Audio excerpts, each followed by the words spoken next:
할렐루야. 네, 이 새벽에 나오신 여러분들 환영하고 축복합니다.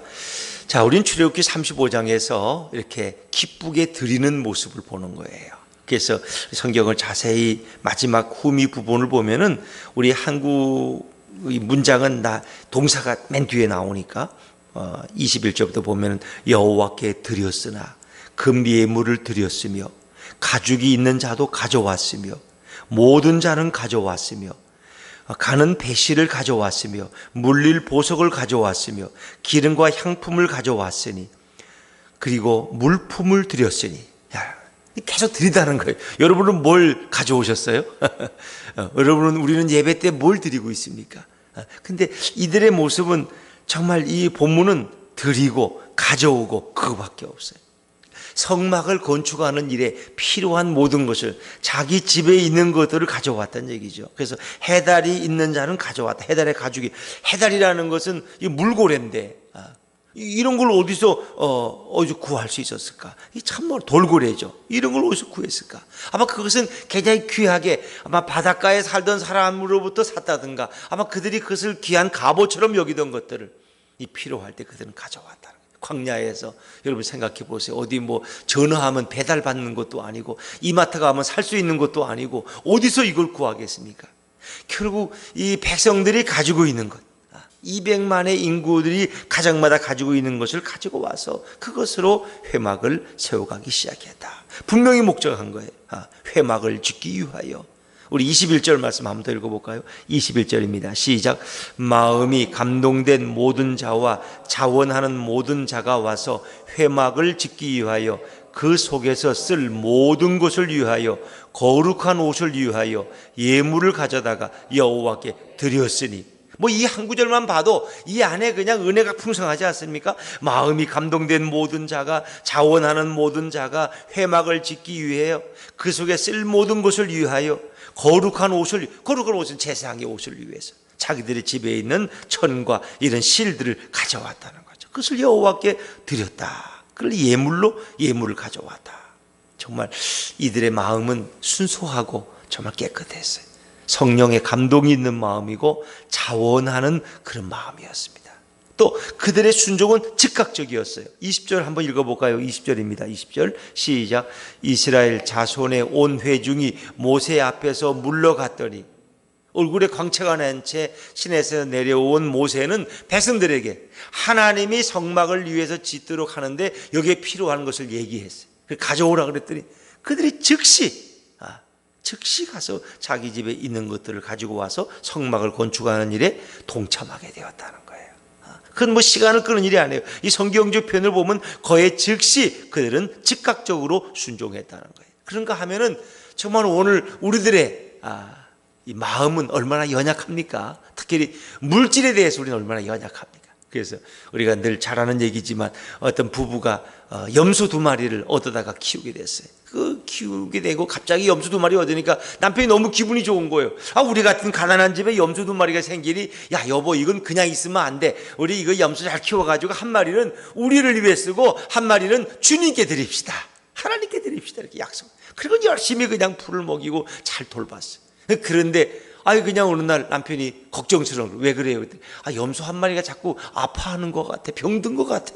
그래서 애를 쓰지만 결국 며칠 후에 염소 한 마리가 죽었어. 부인이 궁금한 거예요. 여보 어떤 염소가 죽었어요? 우리 염소가 죽었어요? 주님의 염소가 죽었어요? 불행하게도 안타깝게도 주님의 염소가 죽었다네. 주님의 염소가. 왜 우리는 항상 주님의 염소가 먼저 죽는지 모르겠어요. 이 인간의 마음이라는 거예요. 인간의 마음. 우리는 늘 그런 뜨거운 마음으로 이런 결심도 하지만은 얼마 지나지 않으면 물질 앞에서 마음이 약해지는 경우가 얼마나 많이 있어요.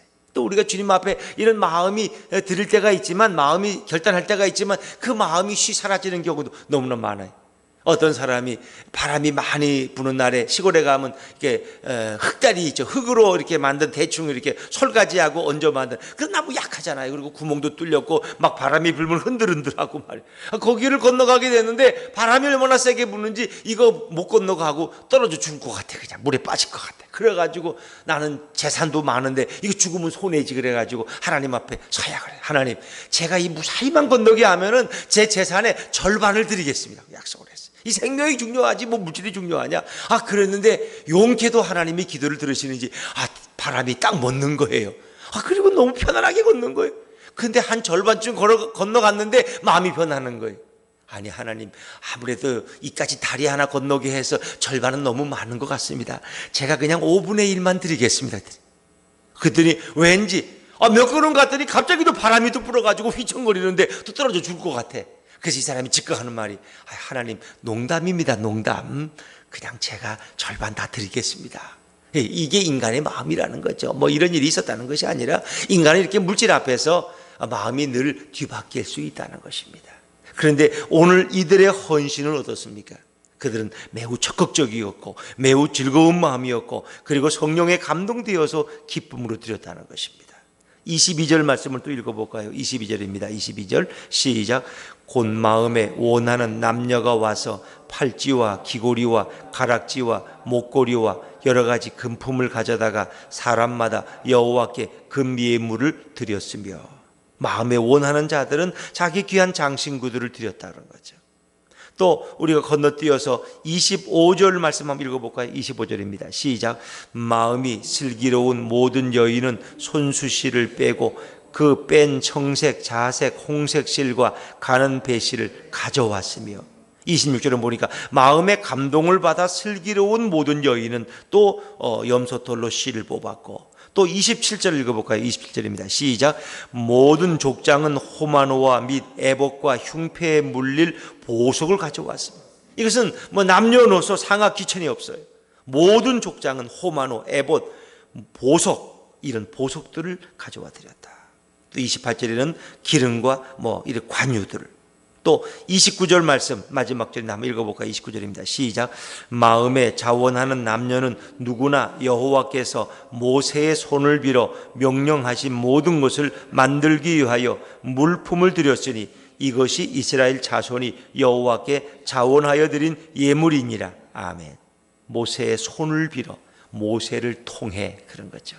정말 이들의 마음은 얼마나 아름다운가, 이들의 헌신은 얼마나 귀한가. 정말 이들의 그 드림이 더 가치 있죠. 전에도 이들이 한번 이렇게 자기 장신구들을 빼놓은 적이 있어요. 어디 있어? 시내산 밑에서 금 송아지를 만드는 일에 자기들이 또 자기 물질을 내놨어요. 그러나 그것은 목적이 달라요. 그건 우상을 숭배하는 일에, 그러나 이것은 하나님의 성막을 만드는 일에 자신들의 물질과 보물을 아주 기쁨으로 그들은 내놓고 봉사하게 된다는 것입니다.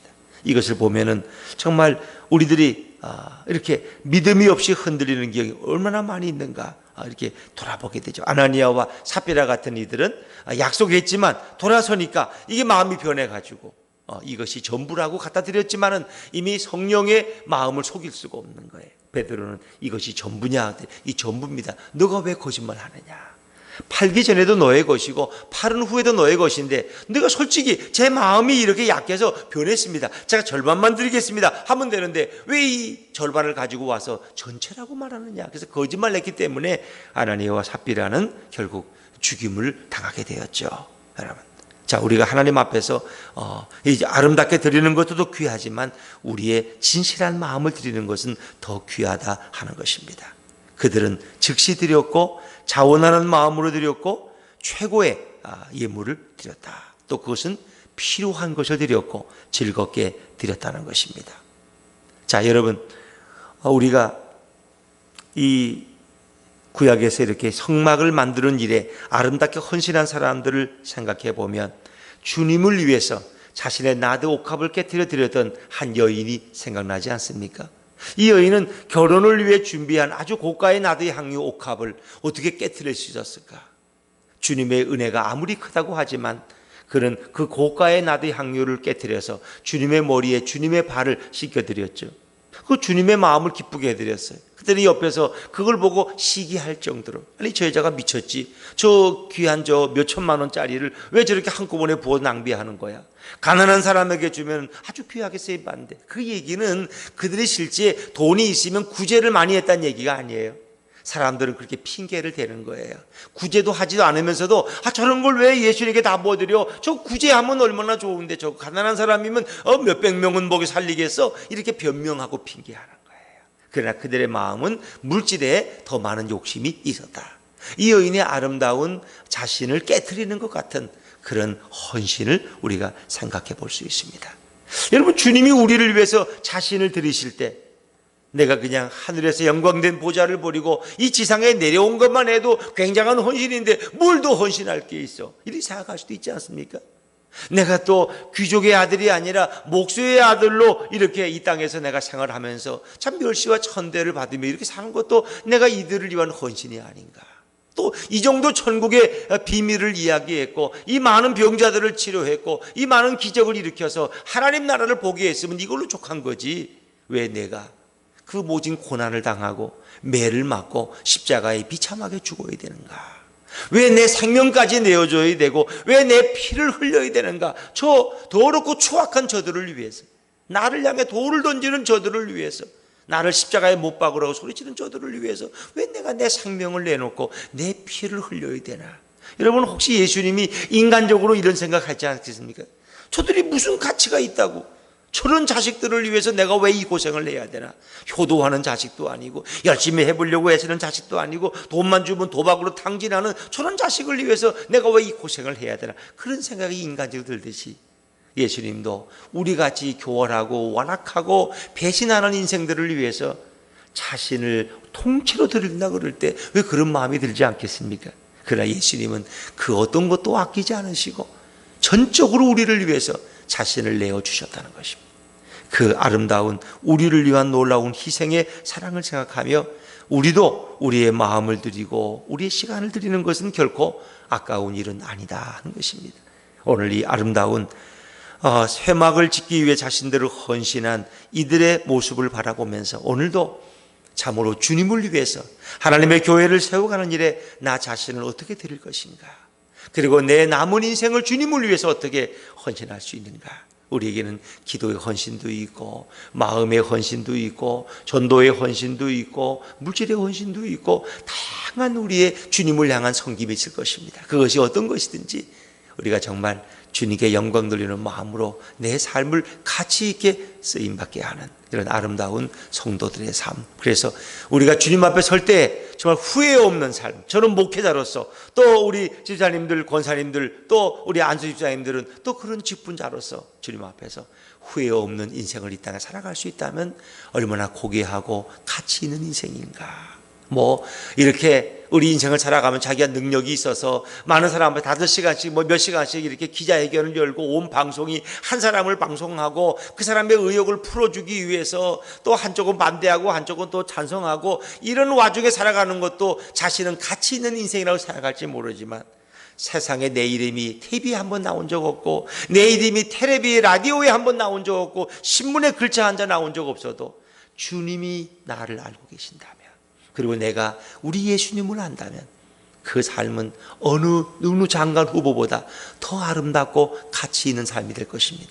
세상에서 알아주고 인정해주는 삶이 아니라 우리 하나님이 알아주시고 우리 예수님이 인정해 주시는 삶이라면 그것이 가장 가치 있는 삶입니다. 우리 세상의 잣대로 평가하면 안 됩니다. 우리 세상의 잣대로 자꾸 평가해요. 가서 제가 목사님에게 자꾸 그런 얘기하면 또 부끄럽습니다만은 큰 교회 목회자면 훌륭한 목사, 작은 교회 그러면 아이고 얼마나 찌질이 못 났고 능력이 없으면 이제 저렇게 개척을 할까. 또 누가 큰 회사를 운영하면 대단한 분이네. 조그만 세탁소를 운영하면 아이고 얼마나 볼품없이 인생을 저렇게 사나. 그건 평가는 잘못된 평가라. 주님이 보실 때는 그런 기준으로 보지 않는다는 것입니다. 구멍가게를 운영하는 분이라도 정말 또 오는 손님들한테 따뜻한 사랑으로 전하고 예수님의 빛과 향기를 드러내는 사람이라면 어느 세계적인 재벌보다 더 큰 일을 하고 있는 것입니다. 오늘도 우리 그런 마음을 가지고 사명자로서 자신을 드리는 헌신의 마음을 가지고 오늘 주님께 영광 돌리는 저와 여러분의 삶이 되기를 주 이름으로 축원합니다. 기도하겠습니다.